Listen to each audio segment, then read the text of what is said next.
மேலும் மேலும் கன்சிடரேஷன் என்ற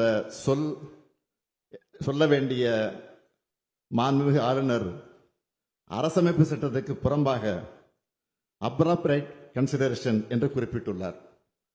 இதில் அப்ராப்ரேட் என்னும் வார்த்தைக்கு என்ன பொருள்? பொருத்தமான அல்லது தகுந்த முறையில் ஆய்வு செய்ய வேண்டும் என்று பொருள்.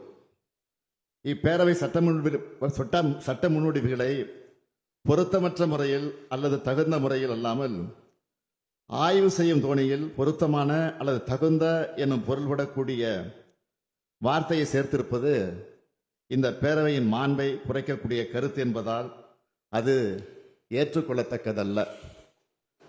சட்டம்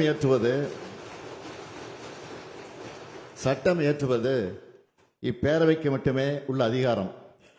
ஆகவே மாண்புமிகு ஆளுநர் அவர்களிடமிருந்து வரப்பெற்றுள்ள அந்த கருத்துக்கள் அடங்கிய செய்தி அவை குறிப்பில் இடம்பெறுவதை மாநில சுயாட்சி நம்பிக்கை கொண்ட எந்த ஒரு உறுப்பினரும் ஏற்றுக்கொள்ள மாட்டார்கள் என்கிற காரணத்தால்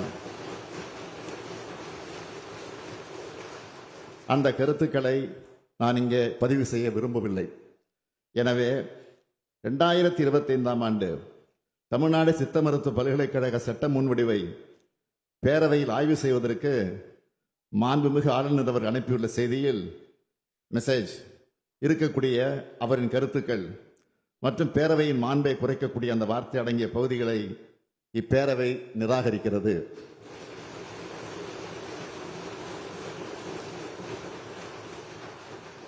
அந்த தீர்மானத்தை நான் மொழிகிறேன். மாண்புமிகு உறுப்பினர்கள் அனைவரும் இதனை ஒருமனதாக நிறைவேற்றி தர வேண்டும் என்றும் கேட்டு அமைகிறேன். மாண்புமிகு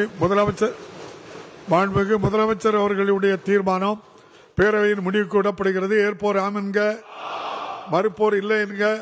மறுப்போரே இல்லை என்று கருதுகிறேன். மறுப்போரே இல்லை. தீர்மானம் ஒருமனதாக நிறைவேறியது.